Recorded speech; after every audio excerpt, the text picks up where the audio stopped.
Hi friends, welcome to our channel. ఏదనికేసం extraordinary quality heavy size German shepherd puppies అనేవి అమ్మకానికైతే తీసుకురావటం జరిగింది. ఓన్లీ మేల్ పప్పీస్ అమ్మకానికైతే ఉన్నాయి. అంతేకాకుండా చాలా యాక్టివ్గా ఉంటాయి. ఎటువంటి హెల్త్ ప్రాబ్లమ్స్ అనేవి ఏమీ లేవు. ట్రాన్స్పోర్టేషన్ ఏపీ మరియు తెలంగాణ ఈ 2 స్టేట్స్కి ప్రొవైడ్ చేస్తారు.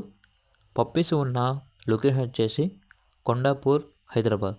ఇక పప్పీస్ యొక్క ప్రైస్ వచ్చేసి కస్టమర్ కాల్ చేసినప్పుడు మేమే చెప్తా ఉన్నాం, బెస్ట్ ప్రైస్కే ఇస్తాము, ప్రైస్లో డిస్కౌంట్ అనేది కూడా ఇస్తాము అని అయితే చెప్పడం అయితే జరిగింది. ఇక పప్పీస్ కావాలన్న వారు ఈ వీడియో కింద టైటిల్లో ఓనర్ నెంబర్ అనేది డిస్ప్లే చేయడం జరిగింది. ఓనర్కి కాల్ చేయండి. అలాగే ఛానల్ని ఇంతవరకు సబ్స్క్రైబ్ చేయకపోతే సబ్స్క్రైబ్ చేయండి. Thank you. By by.